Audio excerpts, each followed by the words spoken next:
오늘 주신 말씀을 받도록 합니다. 이 아침에 주신 말씀은 구약성경 하박국입니다. 하박국서 제3장 16절부터 19절까지입니다. 제가 가진 성경은 구약성경 1305페이지에 있습니다. 하박국 제3장 16절부터 19절까지를 한 절씩 받도록 합니다. 내가 들었으므로 내 창자가 흔들렸고 그 목소리로 말미암아 내 입술이 떨렸도다. 무리가 우리를 치러 올라오는 환난 날을 내가 기다림으로 썩이는 것이 내 뼈에 들어왔으며 내 몸은 내 처소에서 떨리는도다.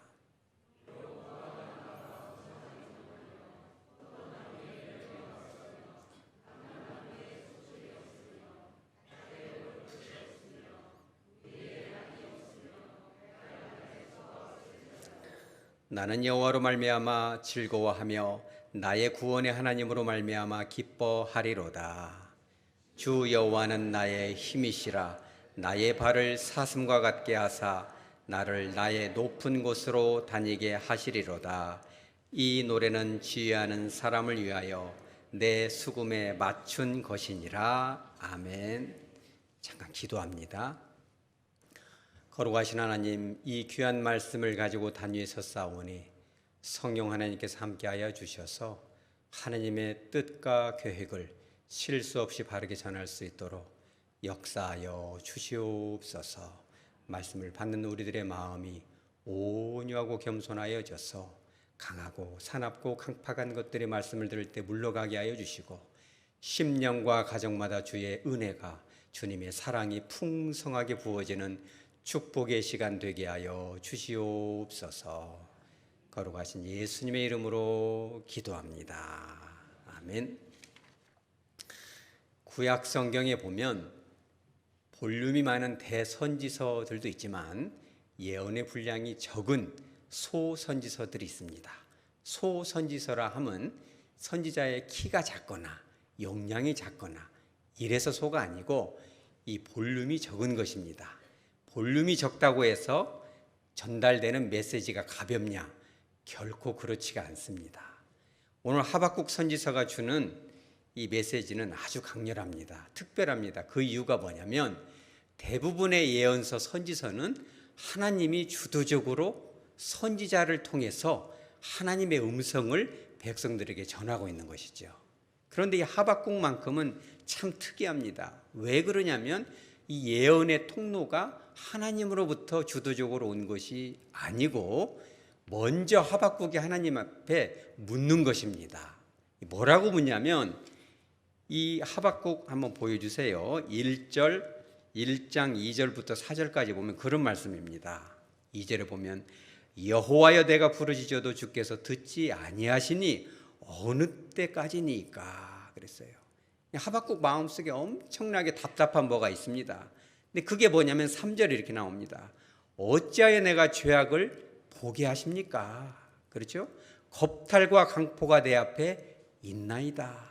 변론과 분쟁이 일어났나이다. 그러면서 4절에 뭐라고 하냐면 율법이 해이되고 정의가 전혀 시행되지 못하고 악인이 의인을 괴롭게 합니다. 이런 말이 나와요. 그러니까 이 하박국이 볼 때 그 당시 지금으로부터 수천 년 전 당시에 그 상황이 정말 하나님의 공의는 어디에 있을까? 그죠? 어디에 있을까? 우리 한국 사회가 요즘 어떻습니까, 여러분?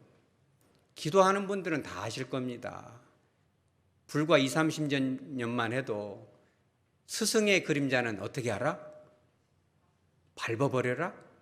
아닙니다. 그 사회가 무너지는 가장 큰 징조 중에 하나가 뭐냐면 스승을 짓밟는 거예요, 여러분. 여러분 생각해 보세요. 어린아이들을 가르쳐야 될 선생님을 짓밟아버리면 그 아이들을 누가 가르칠까요, 여러분? 여러분 깨달아야 됩니다. 교회에서 목회자도 마찬가지입니다.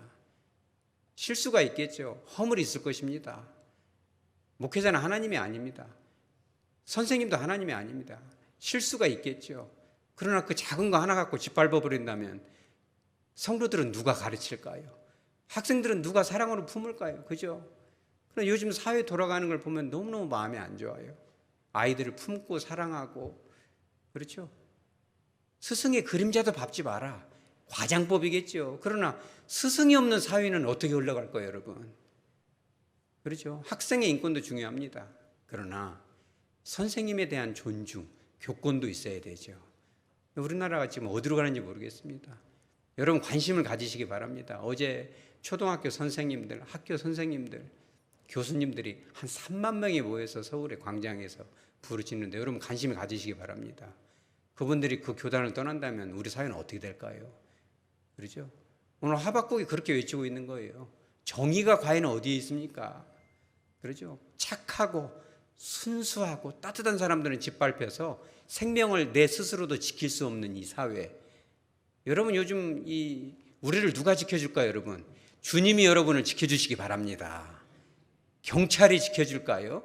그 옛날 1980년대 정의사회 구현이라고 해가지고 경찰서 안에 딱 이렇게 지켜줍니까? 아닙니다. 요즘은 파출소, 깡패 같은 사람이 만나자고 하니까 두려우니까 어디서 만나요? 경찰서 앞에 만나자라고 주소를 찍어주면 경찰서 앞에서 사람을 잡아다가 파출소 안에서 폭력을 시행하는 시대가 됐어요. 경찰이 그걸 지켜줘요? 못 지켜줘요? 못 지켜주죠. 이런 시대가 됐습니다. 그러니 이 사회가 얼마나 불합리하냐는 거예요. 그러니까 그런 사회 속에서 우리는 그러죠. 여러분의 삶은 과연 어떨까요? 억울하지 않습니까? 때로는 화가 나지 않습니까? 우울하지 않나요? 교회는 많이 다니지만 거기에 대한 그 해답, 왜 인생이 이렇게 팍팍할까? 내가 이렇게 하나님을 잘 섬기는데 복은커녕 마음이 이렇게 괴로울까? 감정이 불편할까? 여러분 그런 생각 들지 않습니까? 여러분 그럴 때 하나님 앞에 여쭈시기 바랍니다. 일방적으로 말씀을 들을 때도 있지만 우리는 하나님 앞에 그 분명한 것을 하박국처럼 여쭈어야 돼요. 하나님께서 욥을, 하박국을 꾸짖고 비난하고 정죄하지 않았습니다.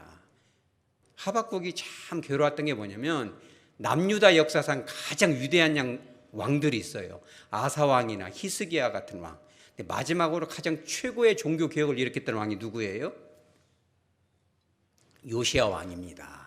요시야 왕이 얼마나 철두철미하게 성전을 재건하고 예배를 세우고 백성들에게 여호와께로 너희들이 돌아와야 된다 이렇게 하는데 한 가지 실수를 합니다. 애굽에서 이 바로누가 쳐들어오니까 그거를 막으려고 갔다가 하나님께서 경고를 해요. 내가 보냈으니까 네가 막으면 안 되는 거야. 그런데 그 말씀을 못 듣고 가다가 거기서 죽습니다. 하박국이 거기서 충격을 받아요. 아무리 그래도 여호와 신앙을 확고하게 했던 그를 이방인의 손에 죽게 놔두십니까? 그거를 하박국은 이해할 수가 없었어요. 어찌 악인들의 손을 통해서 주의 종을 이렇게 죽게 놔두십니까? 라고 외쳤고 뿐만 아니라 그 시대 남유다는 가장 괴롭게 했던 이 족속이 아수르 족속이었어요. 그런데 이 바벨로니아가 다시 일어나면서 아수르가 철저히 무너집니다.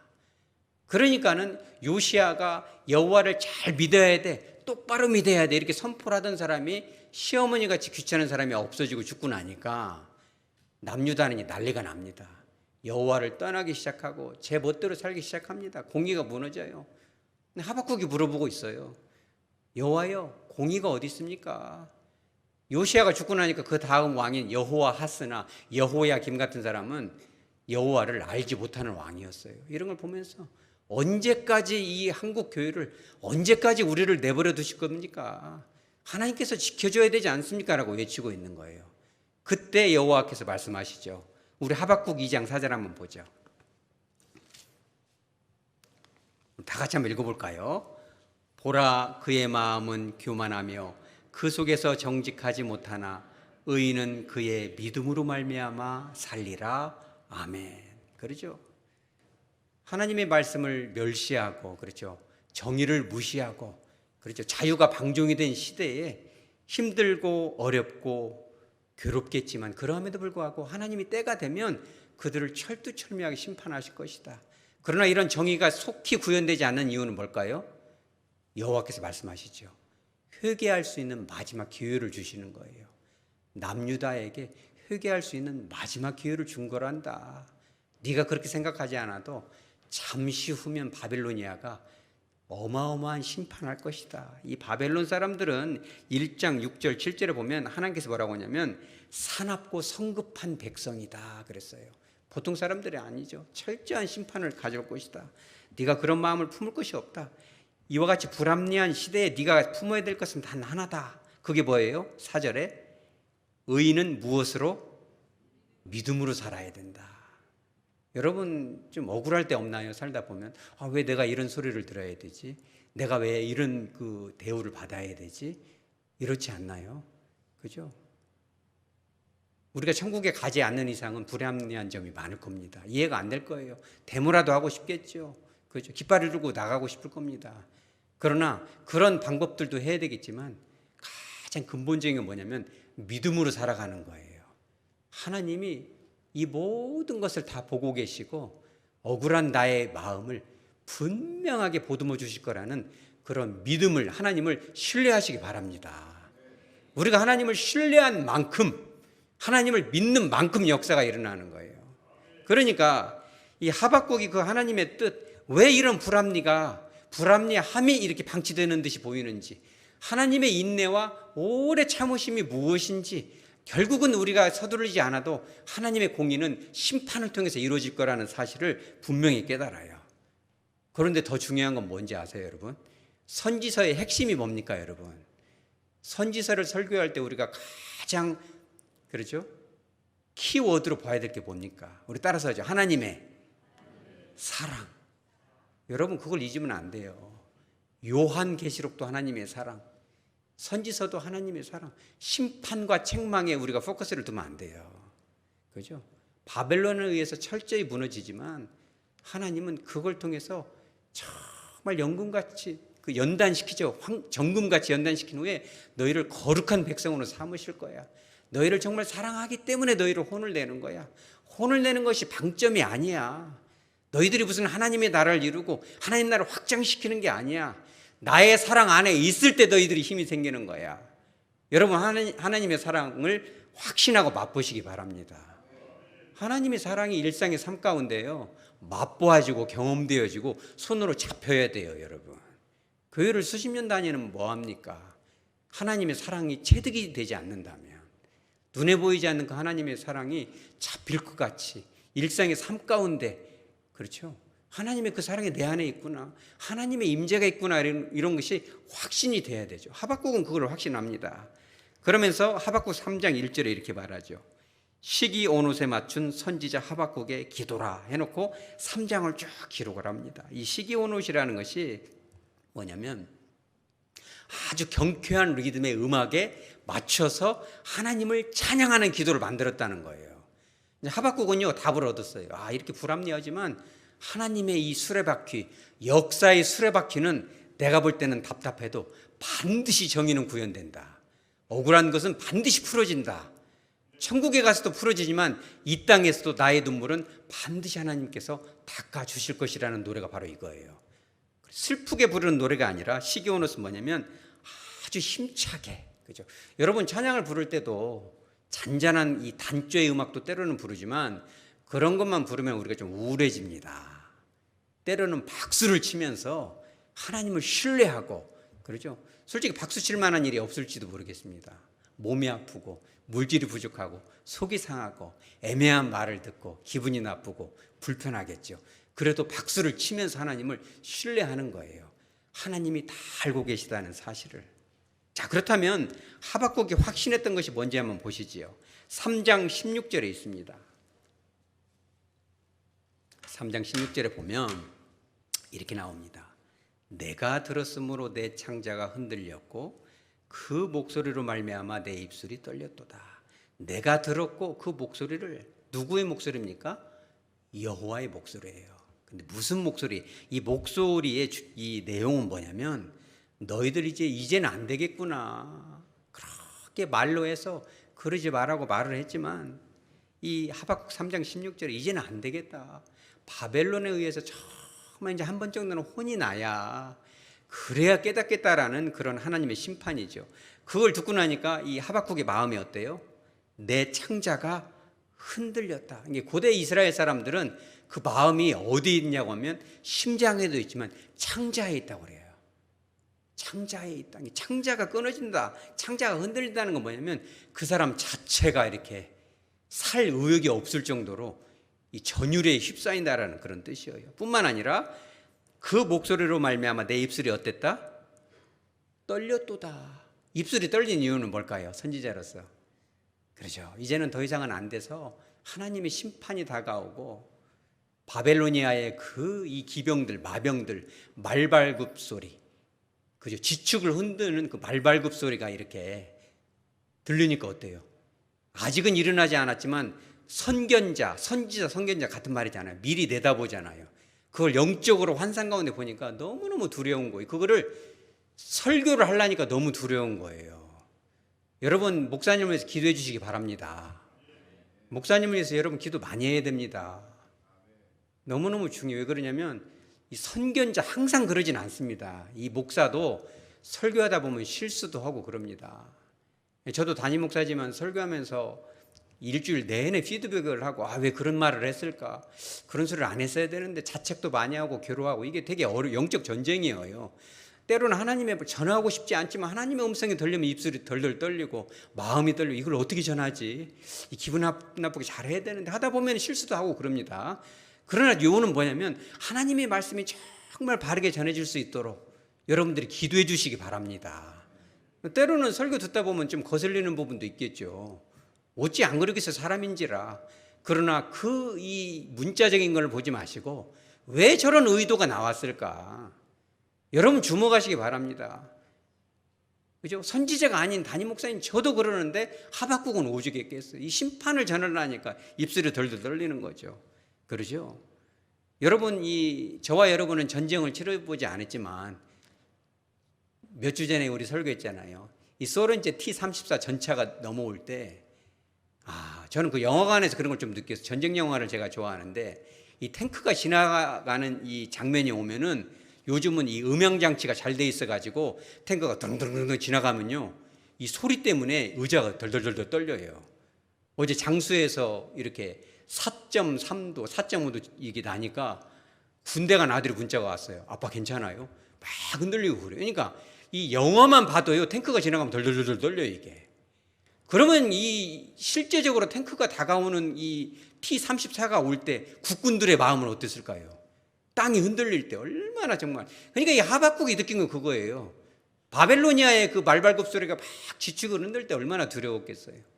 그들이 이 사랑하는 백성들을 참혹하게 짓밟을 때 그거를 다 눈으로 보잖아요. 그와 같은 그 어려움 가운데 하박국이 17절에 고백을 합니다. 우리 한번 보죠.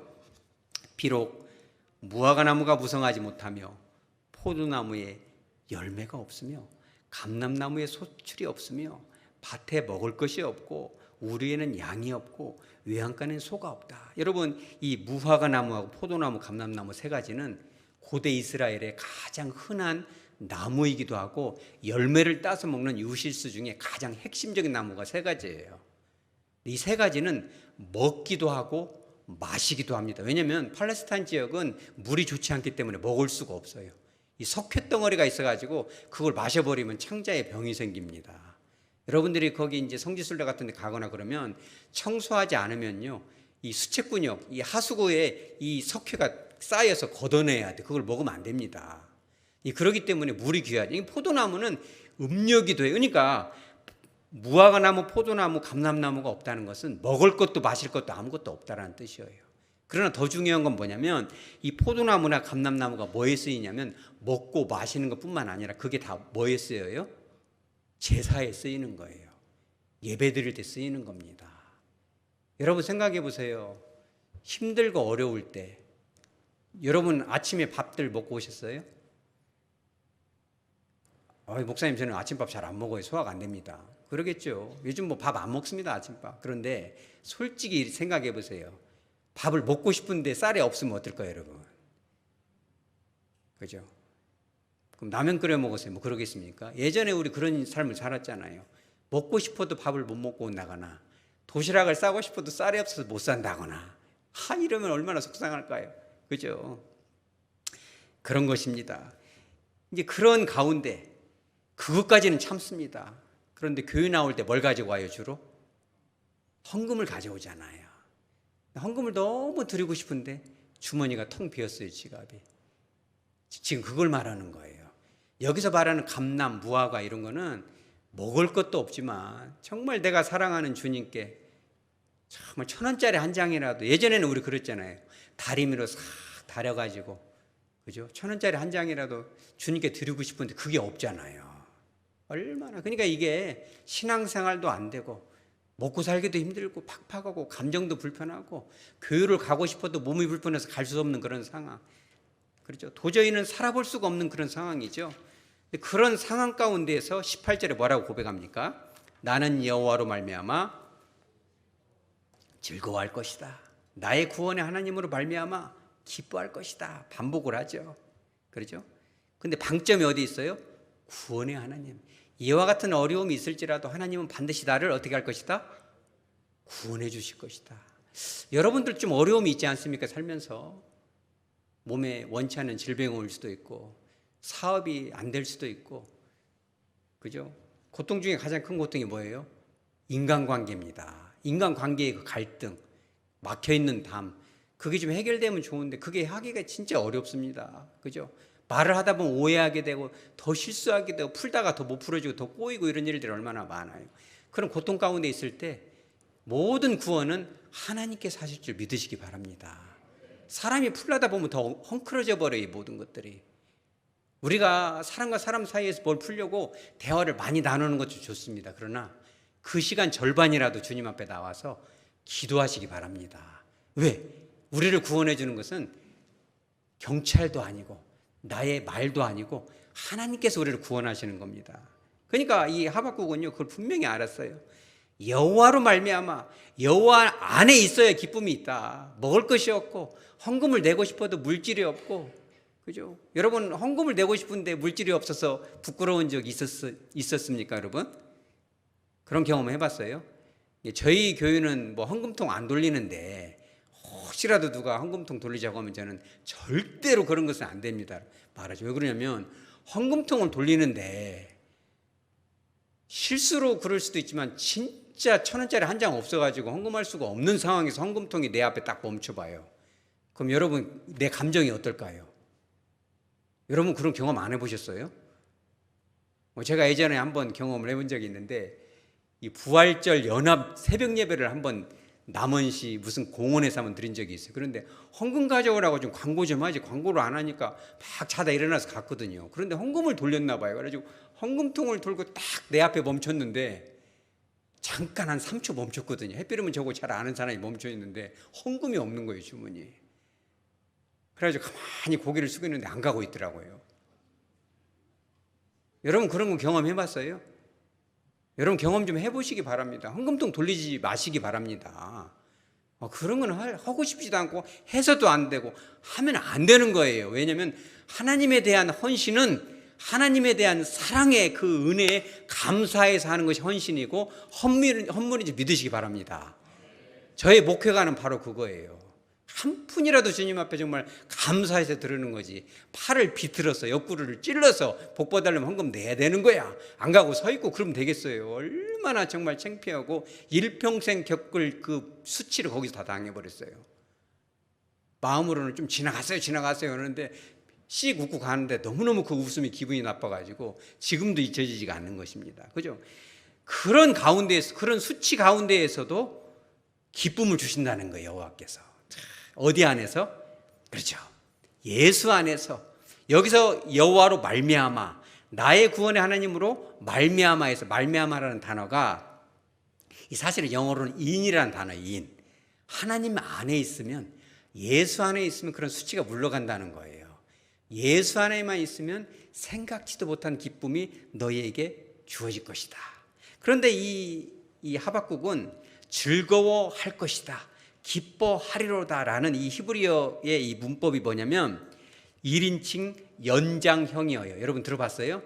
처음 들어보죠. 1인칭 연장형이라는 게 뭐냐면 자기 스스로를 격려하고 다짐하고 확신하고 한다는 뜻이에요, 이게. 그러니까 이 정말 힘들고 수치스럽고 배고프고 절망적인 상황 가운데서도 하나님으로 인해서 내가 기뻐할 것이다. 내가 정말 이렇게 힘들어도 내가 예수님만 붙들면 내가 기쁘게 살 수 있다라고 스스로가 격려하는 거예요. 여러분 그렇게 하시기 바랍니다. 힘들고 어렵고 억울할수록 우리가 뭐 해야 돼요? 감사합니다. 우리 아까 찬양했잖아요. 감사하다 보면요 웃음이 나옵니다. 생각지도 못한 그 기쁨, 그렇죠? 세상은 줄 수 없는 그 신비로운 희열과 기쁨, 그죠? 거룩한 이 웃음이 마음으로부터 싹 올라오는 거죠. 그죠? 내가 다짐하지만, 연장형으로 내가 다짐하지만 그런 기쁨도 사실 알고 보면 누가 주는 거예요? 하나님이 주시는 겁니다. 하나님은 적극적으로 주시고 우리는 우리대로 그걸 붙드는 거예요. 다짐하는 거죠. 그래서 사자성어 중에 이런 거 있어요. 뭐예요? 줄탁동시다. 병아리가 알에서 나올 때는 엄마가 쪼아주지만 안에서는 병아리는 병아리대로 뚫고 나오는 거예요. 이 우리가 구원받은 은혜는 100% 온전히 하나님의 구원, 하나님의 주권적인 역사고 하나님 우리를 선택하셨지만 또 우리 입장에서는 그 은혜를 받아들이는 거죠. 얼마나 신비한지 모릅니다.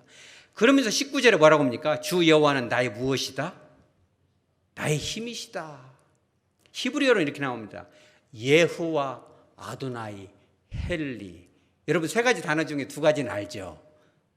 여호와 여러분 따라서 여호와 아도나이 헬리. 여러분 외우기 쉬워요, 어려워요? 쉬워요. 헬리 해성 이런 것도 있잖아요. 그러니까 외우시기 바랍니다. 시험에 나옵니다. 그러니까 여호와 아도나이는 뭐냐면 여호와는 나의 주님이신데 그 주님은 누구냐? 헬리다. I, my, me, my, mine. I 이러면 나의 그런 뜻이잖아요. 헬리도 그런 뜻이에요. 헬, 하일이라는 게 뭐냐면 능력, 권세, 물질, 군사력 이게 헬이에요. 하일, 헬. 헬리 그럼 뭐예요? my. 그 힘이 누구 거다? 나의 거다. 여호와 나의 하나님은 나의 힘이시다라는 거예요. 여러분의 힘이 되시기 바랍니다. 힘들고 어려울 때 여호와는 나의 힘이시다라고 하박국이 말하고 있죠. 그러면서 그거를 어떻게 은유를 해요? 나의 발을 무엇같이 한다? 사슴같이 한다. 여러분 발이 사슴 같은 뜻이 무슨 뜻이에요? 사슴에 여러분 사슴 달려가는 거 한번 봤어요? 여러분이 그걸 봐야 아는데 이게 무슨 말씀인지. 사슴 같다는 것은 뭐 제가 딱 2번 봤는데 저와 제 아내가 남원시 요천변에서 산책을 하는데 뭐가 슥 지나가요. 분명히 저기 있었는데 이쪽으로 갔더라고요. 뭐예요? 고라니. 이 고라니를 영어로는 워터디어, 물사슴이다.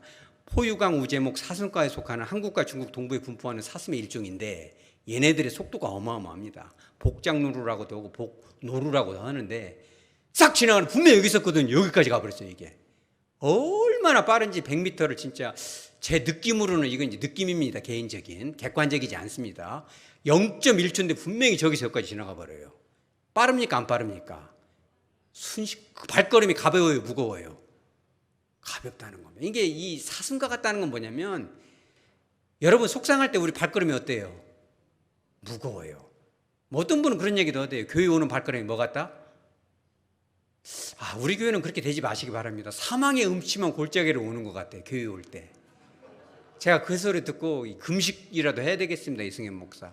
우리 교회 성도 중에 교회 나오는데 사망의 음침한 골짜기로 오는 것 같은 게 발걸음이 어때요? 얼마나 무거워. 그 누구 책임이에요? 이 담임 목사 책임인 것입니다. 제가 회개해야 되겠죠. 성도들이 교회 올라면 이렇게 무겁고 발걸음이 들어갔다 나왔다 여기 들어가야 되나? 이런 생각하면 안 되는 거예요. 그러니까 발걸음이 가볍다는 거예요. 사슴처럼. 힘내. 우리 따라서 하죠. 힘내. 힘내라는 거예요. 사슴처럼. 얼마나 발이 빠릅니까? 이 기동력이죠. 여러분 전번에 가르쳐 전차의 3대 요소가 뭐예요? 화력, 방어력, 기동력. 이 기동력이 중요한데 사슴처럼 잽싸게 도망가 버리면 이게 잡히지가 않잖아요. 그러니까 사슴과 같다는 것은 삶을 활기차게 살 수 있는 힘, 마귀 사탄이 나를 공격할 수 있는 그런 것들을 차단하고 회피할 수 있는 회피 능력, 이거 되게 중요하다는 거예요. 여러분 그런 것들이 여호와 안에 있는지 믿으시기 바랍니다. 그러니까 그 사슴과 같게 하니까 내가 어디로 가요? 19절 하반절에 나를 어디로 다니게 하신다? 높은 곳으로. 그 고통과 수치와 아픔과 억울함을 뚫고 나는 어디로 올라가요? 내 삶에 올라갈 수 있는 가장 높은 곳으로 누구를? 여러분을 주님께서 올려주시는 거예요. 여러분의 삶이 이제 꽃을 피우시기 바랍니다. 여러분이 힘들고 어려울수록 그 하나님을 믿고 신뢰한 만큼 역사는 일어나는 겁니다. 1984년 5월 8일 날 이런 일이 있었어요. 레바논 여러분 아세요? 이스라엘과 시리아하고 국경이 돼 있는 그 서아시아, 그죠? 중동 지역이죠. 레바논에서 한 30년 정도를 신학교도 세우고 또 이 레바논의 목회자들을 가르치고 또 전도자이고 또 목사이기도 해요. 저희와 같은 장로교단에 속한 목사님이십니다. 이분이 누구냐면 벤자민 위어, 바이어라고도 있고 와이어라고도 있고 위어라도 있는데, 이분이 1984년 5월 8일 날 자기 아내인 캐롤하고 걸어가고 있었어요. 레바논의 수도인 이 베이루트에서. 근데 갑자기 건장한 청년 두 명이 이 남편을 갑자기 붙잡고 차에다 넣어버립니다. 그러니까 캐롤이라는 사모님이 help, help 막 외쳐요. They are kidnapping my husband. 그들이 내 남편을 납치하고 있습니다. 소리를 지르는데 아내는 그냥 탁 던져놓고 남편만 잡아갑니다.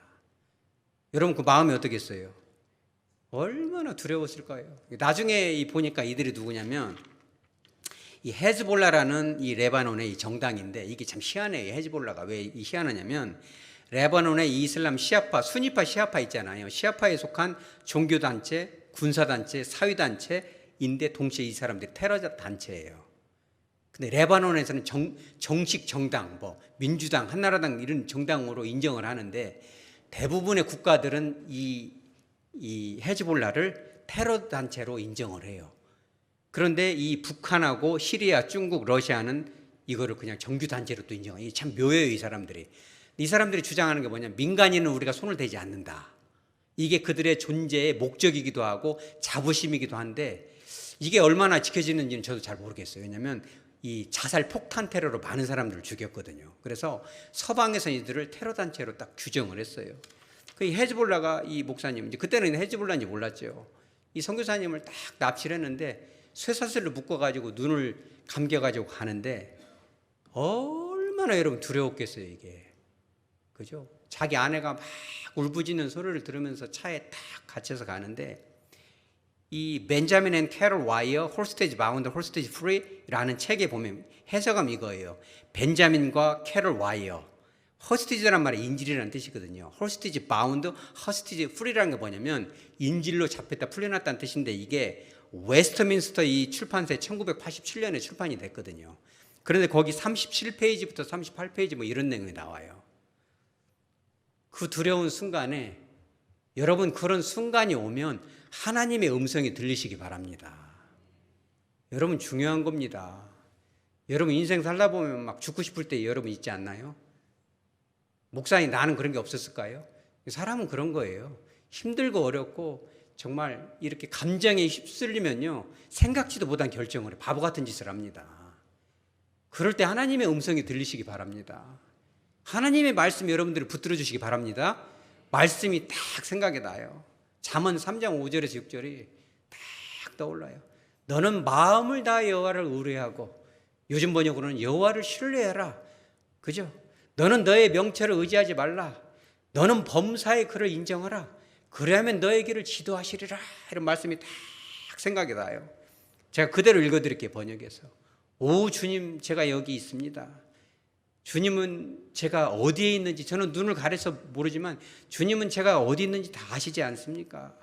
주님, 제가 왜 여기 붙들렸는지, 어떻게 여기 왔는지, 앞으로 무슨 일이 있을지, 나를 체포해서 키드내핑해서 나를 납치해서 데려가는 그들이 누군지도 주님께서 다 아시지 않습니까? 그죠? 저는 주님 이제 어떻게 할 수가 없습니다. 아무런 능력도 없습니다. 주님의 손에 제 생명이 있습니다. 주님을 의지하고 이런 상황 가운데서도 주님을 신뢰할 수 있는, 우리 따라서 하죠, 믿음을 주옵소서.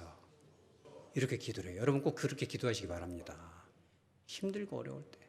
그런데 딱 그 기도를 마치는 순간 사람의 이 감정과 이성으로는 설명할 수 없는 마음에 어마어마한 평안이 임합니다.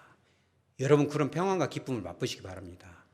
얼마나 이 뱃속 깊은 곳에서부터 창자로부터 흘러나오는 그 감정과 영적인 깊이가 올라오니까 그분이 이렇게 찬양했다고 그 책에 써 있어요. 내 영혼아 하늘의 왕을 무엇하라? 찬양할지어다. 이분이 16개월 동안 붙잡혀 있었어요.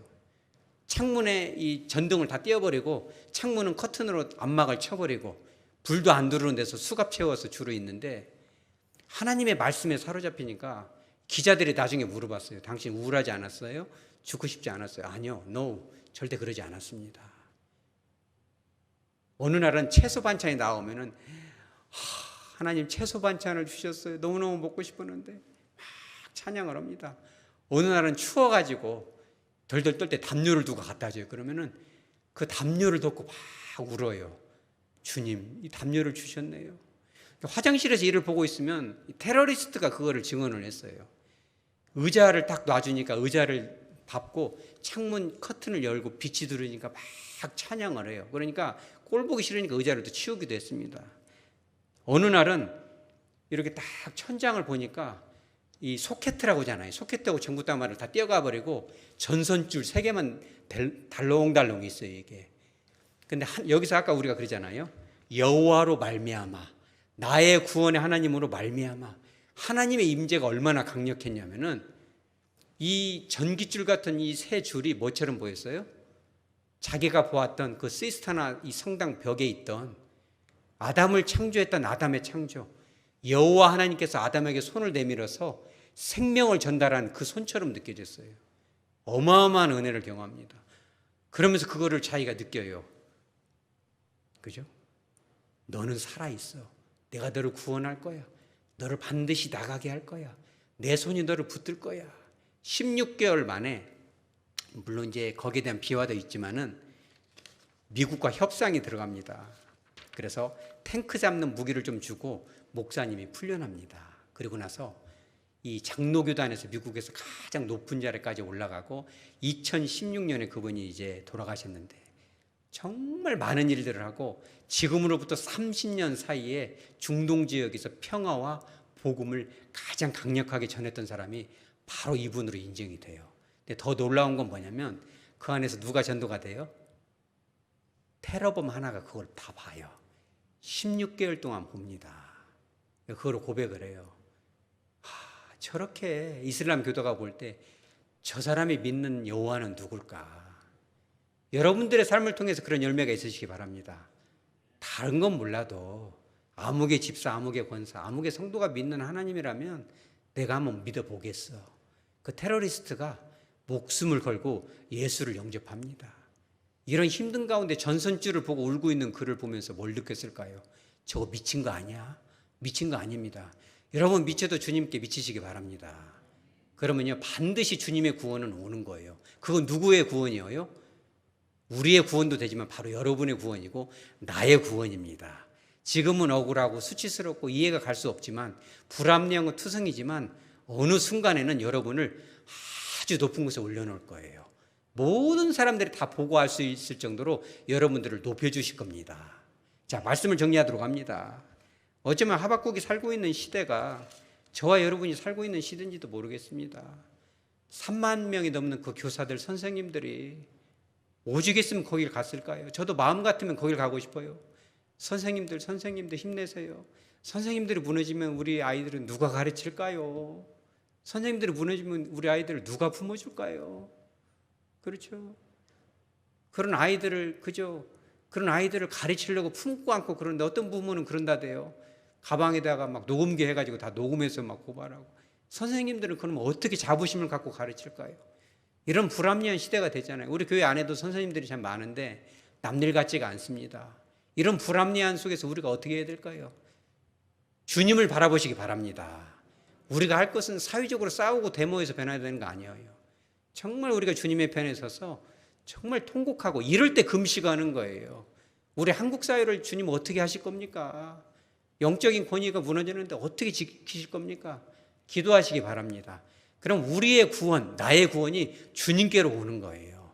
16개월이라는 그 짧지 않은 시간이 기다림이 필요할 수도 있겠죠. 그죠? 인내는 연다는 소망을 준다고 하잖아요. 우리가 믿고 기다리고 신뢰한 만큼 하나님은 반드시 열매를 주실 것입니다. 우리가 억울하고 때로는 슬프고 그러죠.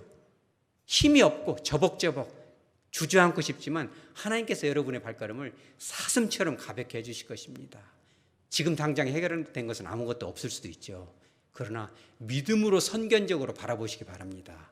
우리의 구원을, 우리 하백교회의 구원을, 내 삶의 현장이 주님의 구원으로 임재로 가득 찰 것을 믿고 그것을 우리가 천국 가서만이 아니라 이 땅에서도 누리고, 그죠? 하나님께 주신 그 은혜를 누리고 또 간증할 수 있는 저와 여러분, 우리 하백교회 공동체 되어지기를 주 예수 그리스도 이름으로 축복합니다. 아멘.